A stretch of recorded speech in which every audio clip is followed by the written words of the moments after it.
Macarena Olona no tuvo piedad en su enfrentamiento con el presentador progre de La Sexta que defendía a los presos de El Salvador, los cuales, según él, son en su mayoría personas inocentes que viven en condiciones terribles. Mientras el presentador trataba de pintar una imagen de injusticia y sufrimiento, Olona le respondió con una firmeza que dejó claro su punto de vista y desmoronó toda la narrativa progresista que defendía. El presentador de La Sexta intentaba justificar a los presos, haciendo ver que muchos de ellos eran víctimas de un sistema corrupto y de una política represiva. A lo largo de su intervención, insinuaba que el régimen de Nayib Bukele en El Salvador, al aplicar mano dura contra la delincuencia, estaba quitando derechos humanos y metiendo a personas inocentes en prisión. Sin embargo, lo que no contaba el presentador era el cambio radical que ha experimentado El Salvador desde que Bukele asumió el poder. De despedirla, veíamos imágenes y mencionaba yo esta propuesta que ha hecho Bukele a Donald Trump de acoger presos en Estados Unidos. Usted ha visitado esa prisión.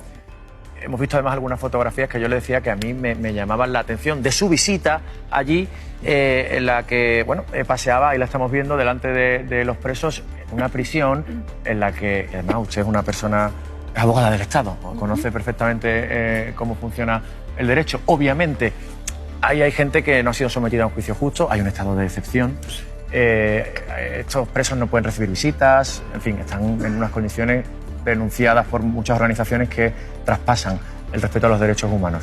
¿Qué percepción se ha llevado usted de la realidad de esa prisión? Indudablemente el sistema de Bukele ha conseguido reducir el número de asesinatos y de crímenes en un país que estaba asolado por este asunto. Eso también es cierto. Macarena Olona, con su habitual claridad y sin dar lugar a dobles discursos, le explicó que lo que Bukele ha hecho no solo es legal, sino necesario para el bienestar del pueblo salvadoreño.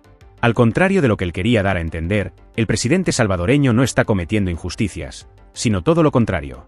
En lugar de seguir permitiendo que la delincuencia se apoderara del país y que las pandillas dictaran las reglas, Bukele decidió tomar cartas en el asunto y restaurar la seguridad y la estabilidad. Olona resaltó que en El Salvador, las pandillas habían creado un clima de terror en el que los ciudadanos se sentían constantemente amenazados, viviendo bajo el yugo de la criminalidad. A la vista de los resultados que se han logrado bajo el gobierno de Bukele, como la reducción de la tasa de criminalidad y el aumento de la seguridad, Olona defendió que la mano dura no solo ha sido una medida de seguridad efectiva, sino también un paso necesario para el país. ¿Cierto? Lo que mencionas, la descripción que acabas de hacer es pura propaganda globalista.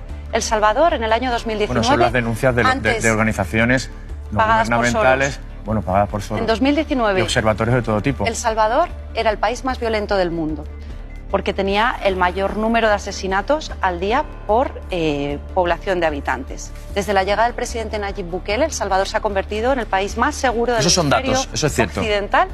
Y el siguiente objetivo que se ha marcado el presidente Bukele es convertir El Salvador en el país más seguro del mundo. Como bien dices, yo soy abogada del Estado, una mujer de ley y orden. Para mí ha sido un honor ser la primera española el pasado mes de noviembre en visitar personalmente el CECOT. Se lo agradezco profundamente al gobierno de Bukele haber tenido la oportunidad de conocer de primera mano el sistema penitenciario y el sistema legal de El Salvador, que ha permitido ese milagro de seguridad al que luego van asociados otra serie de milagros, ahora en marcha el económico. Los presos del CECOT son los mayores asesinos, los que estamos viendo en estas imágenes, y frente a quienes dicen que el presidente Bukele ha encarcelado a miles, la realidad es que ha liberado a millones, porque ha liberado a un pueblo salvadoreño que estaba preso precisamente de todos estos pandilleros terroristas. Es importante destacar que, lejos de ser una represalia injusta, las políticas de Bukele están enfocadas en erradicar a las organizaciones criminales que llevaban años sumiendo a El Salvador en el caos. La seguridad en las calles de El Salvador ha mejorado notablemente desde que se implementaron medidas como el estado de excepción, que ha permitido la detención de miles de pandilleros que operaban en libertad, y Olona destacó que esto no es algo que se deba pasar por alto. La exdiputada no dudó en poner en evidencia cómo muchos de estos defensores de los derechos humanos en realidad no tienen en cuenta el sufrimiento real de los ciudadanos, los cuales, a diario, eran víctimas de los crímenes cometidos por las pandillas. Una organización terrorista que si no accedías al chantaje, a la extorsión, te mataban, te violaban, te descuartizaban, así que mi impresión cuando estuve en la prisión, donde desde luego se respetan todos los derechos humanos, se celebran juicios telemáticos, mi impresión es que todo estaba en orden, porque el mal estaba entre rejas y la ley y el orden estaba donde tenía que estar, manteniendo la delgada línea azul. Vivimos en un mundo de lobos y cuando atas al perro pastor, las ovejas, todas las ovejas quedan en peligro. El presidente Bukele tiene claro tolerancia cero contra el crimen, que es lo que yo espero que en España algún día podamos hacer, restaurando el principio de autoridad y cuidando de nuestros perros pastores. En la cadena progre de La Sexta, Macarena también aprovechó para poner en su sitio al tipejo de Antonio Maestre diciéndole a la cara las cosas claras. Macarena Olona, la exdiputada de Vox, tuvo uno de esos enfrentamientos que quedan grabados en la memoria de todos, al enfrentarse cara a cara con el tipejo de Antonio Maestre, un defensor a ultranza de la izquierda y uno de los más conocidos por sus actitudes radicales y provocadoras. Este enfrentamiento, en el que Olona lo destroza en menos de un minuto, pone de manifiesto varias cuestiones claves que han sido el centro del debate político en España en los últimos años. En un momento en que el panorama político está más polarizado que nunca, las confrontaciones entre los políticos y defensores de ideologías opuestas se han vuelto cada vez más comunes. Pero lo que sucedió ese día fue mucho más que un simple cruce de palabras. Fue una exposición directa y sin filtros de la hipocresía que muchos sectores de la izquierda han estado intentando ocultar. Lo primero que Olona deja claro en su discurso es cómo la gente ya no se cree el discurso progresista que han estado defendiendo figuras como Antonio Maestre. Estamos viendo en los distintos países donde el sentido común va llegando a los gobiernos es que mamporreros de los discursos globalistas, como es el caso de Antonio, auténticos mamporreros, yo no, de estructuras de repito poder, lo que he dicho antes, vamos a intentar de verdad, de poder, vamos a elevar el tono y no utilizar auténticos mamporreros de estructuras de poder. La política de izquierdas, que se presenta como defensora de los derechos humanos y la libertad de expresión, ha caído en una contradicción flagrante. Maestre, conocido por sus ataques y descalificaciones hacia los que no comparten sus ideas, ha protagonizado una situación que muchos aún recuerdan: la agresión a Biot Quiles, un periodista que simplemente le hizo una pregunta. Esta agresión, tan innecesaria como injustificada, ha dejado claro el tipo de mentalidad que predomina entre ciertos sectores de la izquierda radical. Macarena Olona, con la firmeza que la caracteriza, recordó que con gente como Maestre, que recurre a la violencia y el acoso para defender sus posturas, la verdadera cara de la izquierda ha quedado al descubierto. La izquierda que dice defender la libertad, los derechos y la democracia, pero a la hora de la verdad, no duda en censurar, atacar, y como bien demostró Maestre, agredir físicamente a quienes se atreven a hacer una crítica, o en el caso de Biot Quiles, simplemente realizar su trabajo de manera profesional. Llega un momento en que ya no engañáis a nadie, Antonio.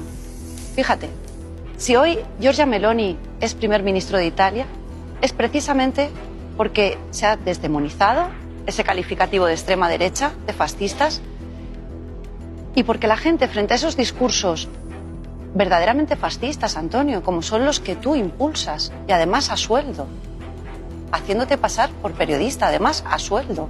En esa intervención, Olona hizo un análisis profundo de cómo la sociedad está cambiando y cómo cada vez más españoles están hartos de esta actitud. Las personas están cansadas de ver cómo los defensores de la justicia social y la igualdad se comportan de manera autoritaria, manipulando la información, callando voces disidentes y, lo peor de todo, atacando a los medios de comunicación y periodistas que no están alineados con su ideología. El mensaje que Olona transmitió fue claro: la gente está viendo cómo, bajo la bandera de la izquierda, se esconden actitudes autoritarias y violentas que solo buscan imponer una visión única, sin dar espacio a la pluralidad y al debate. La política de acallar al otro es una de las tácticas más frecuentes entre estos sectores, y Olona lo expuso con total claridad. Político. La gente ya no está dispuesta a tolerar el tipo de actitudes que ha mostrado Maestre y muchos de los que lo apoyan. Olona dejó claro que la opinión pública está cambiando, y que esa polarización que antes favorecía a los radicales de izquierda, ahora está siendo cuestionada por un número creciente de ciudadanos que ya no están dispuestos a tolerar la violencia, la mentira y el engaño. Al final, Macarena Olona no solo humilló a Antonio Maestre con sus palabras y le dejó claro cuál es la realidad de su discurso, sino que también dejó un mensaje potente sobre la importancia de la libertad de expresión y cómo, a medida que la gente se da cuenta de las verdaderas intenciones de quienes se presentan como defensores de los derechos y libertades, la opinión pública está cambiando y acercándose a una visión mucho más equilibrada y realista de la política española. Esos discursos totalizadores y de odio se ven claramente que no están en quienes defienden la defensa de las fronteras. Están en quien, cuando se encuentra con un periodista de signo distinto, que opina de manera distinta, lo que hace es arrancarle con violencia el micro de las manos y lanzarlo. Antonio. Este enfrentamiento no solo fue un golpe directo para Maestre, sino también una llamada de atención para todos aquellos que están en la política, periodistas y ciudadanos por igual. La violencia, el acoso y la intolerancia no tienen cabida en una democracia. Los españoles están hartos de este juego, y cada vez más personas se están uniendo para hacerle frente a la hipocresía y a los ataques que se producen desde las posturas más radicales. Lo que sucedió ese día con Macarena Olona y Antonio Maestre no fue solo un cruce de palabras. Fue una manifestación de los problemas reales que enfrenta la política española hoy en día, y una clara exposición de las contradicciones que se esconden detrás de los discursos de la izquierda radical. Que eres muy valiente cuando estás en redes sociales, pero cuando te dicen las verdades a la cara, lo que haces es, como otro de tus capos, agachar la cabeza, como Venga, Pablo Iglesias. Y de fondo se escucha al mamporrero del periodista de La Sexta intentando calmar y suavizar las palabras de Olona.